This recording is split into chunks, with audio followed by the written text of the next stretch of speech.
Hi guys, आज अपन tense के बारे में पढ़ेंगे कि टेंस की हिंदी इंग्लिश में क्या पहचान है। अगर आप हिंदी इंग्लिश में इसकी पहचान याद कर लेते हैं तो आप किसी भी टेंस के वाक्य को आप पहचान सकते हैं। तो देखते हैं, आइए। सिंपल प्रेजेंट टेंस की अंग्रेजी में पहचान। वर्ब की फर्स्ट फॉर्म या वर्ब की फर्स्ट फॉर्म साथ में एस या ई एस दिया हुआ रहता है तो वो सिंपल प्रेजेंट टेंस का वाक्य होगा। अगर वाक्य इंट्रोगेटिव या नेगेटिव है तो उसमें हेल्पिंग वर्ब के रूप में डू या डज का प्रयोग होता है। हिंदी वाक्य के अंत में ता हैं, ती हैं, ते हैं, ता हूँ इत्यादि शब्द अगर आते हैं तो वो का जो वाक्य है वो सिंपल प्रेजेंट टेंस का होगा। नेक्स्ट देखिए, प्रेजेंट कंटिन्यू टेंस की पहचान इज या आर या एम प्लस वर्ब की फर्स्ट फॉर्म प्लस आईएनजी का प्रयोग होता है। यानी जिस वाक्य के अंत में इज या आर या एम प्लस वर्ब की फर्स्ट फॉर्म के साथ आईएनजी का प्रयोग है तो वो प्रेजेंट कंटिन्यू टेंस का वाक्य है। इसका प्रयोग करते हैं एक वचन के साथ में, आर का प्रयोग करते हैं बहुवचनकर्ता के साथ में, जिससे यू, दे या कोई दो नाम, और एम का प्रयोग करते हैं आई के साथ में। तो हिंदी वाक्य के अंत में रा हैं, रही हैं, रहे हैं, हुआ है, हुई हैं, हुए हैं इत्यादि शब्द आते हैं अगर, तो वो आपका होगा प्रेजेंट कंटिन्यू टेंस का वाक्य। नेक्स्ट है present perfect tense. Present perfect tense की इंग्लिश में पहचान है हैज या हैव प्लस वर्ब की थर्ड फॉर्म।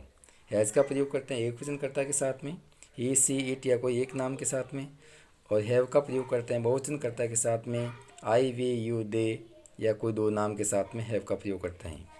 हिंदी वाक्य के अंत में चुका है, चुकी है, चुके हैं, चुका हूँ, लिया है, दिया है इत्यादि शब्द आते हैं। प्रेजेंट परफेक्ट कंटिन्यू टेंस की इंग्लिश में पहचान हैज या have plus been plus verb की first form plus ING plus since या फॉर प्लस टाइम का प्रयोग करते हैं। तो एक वचनकर्ता के साथ में हैज़ का प्रयोग और बहुवचनकर्ता के साथ में हैव का प्रयोग करेंगे, और सिंस का प्रयोग करते हैं निश्चित समय के साथ, जैसे बजे के साथ 2 बजे से 5 बजे से, या फिर दिन के भागों के साथ दोपहर से, शाम से, सुबह से, या फिर सप्ताह के दिनों के नाम के साथ सोमवार से मंगलवार से, या फिर महीनों के नाम के साथ जनवरी से फरवरी से, या फिर वर्षों के नाम के साथ जैसे 1947 से 2022 से इत्यादि के साथ में सिंस का प्रयोग करते हैं। फॉर का प्रयोग करते हैं अनिश्चित समय के साथ, पीरियड ऑफ टाइम के साथ में फॉर का प्रयोग करते हैं, जैसे 2 घंटे से या 5 घंटे से, 2 दिन से, या फिर 2 महीनों से, या फिर 2 वर्षों से, इन सभी के लिए फॉर का प्रयोग करते हैं। और हिंदी वाक्य के अंत में रहा हैं, रही हैं, रहे हैं, हुआ है, हुई हैं, हुए हैं तथा समय के बाद में से शब्द अवश्य आता है। नेक्स्ट है सिंपल पास्ट टेंस।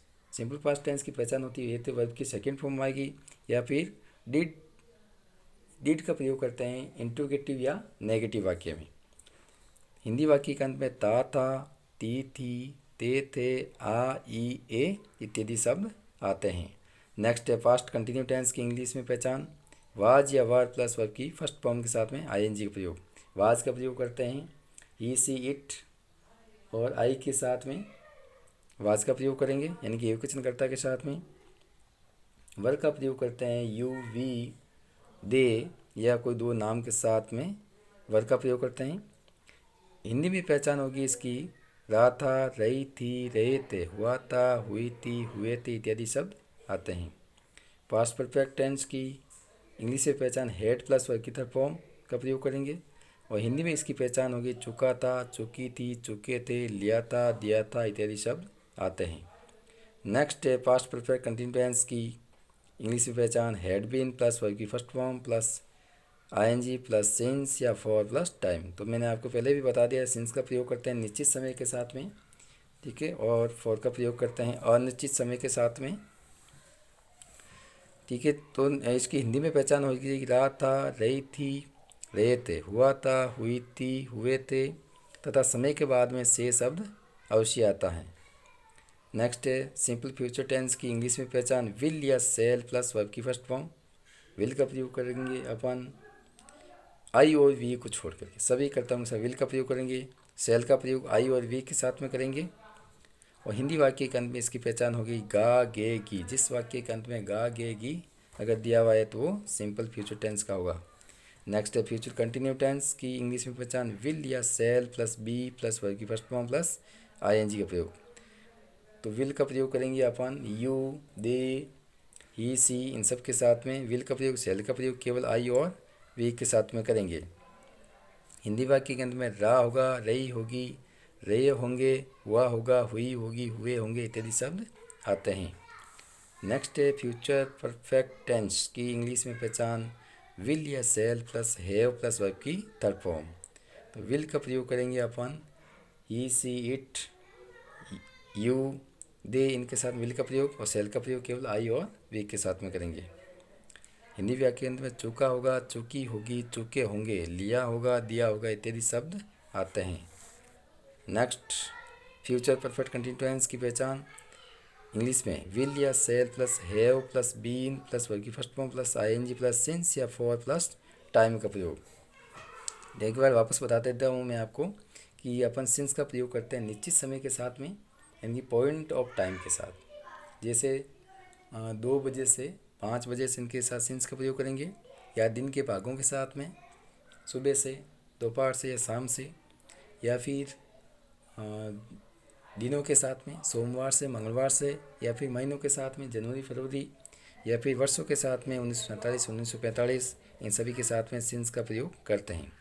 फॉर का प्रयोग अनिश्चित समय के साथ में, यानी कि पीरियड ऑफ टाइम के साथ में फॉर का प्रयोग करते हैं। जैसे 2 घंटे से, 5 घंटे से, 2 दिन से, 2 महीनों से, 4 वर्षों से, इन सभी के साथ में फॉर का प्रयोग करेंगे।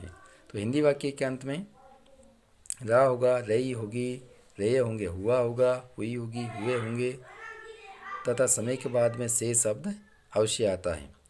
ठीक है मित्रों, इस प्रकार से इन टेंस की पहचान अगर अपन याद कर लेते हैं तो अपन किसी भी टेंस का वाक्य पहचान सकते हैं। हमारी वीडियो को लाइक और शेयर करने के लिए आपका बहुत बहुत धन्यवाद।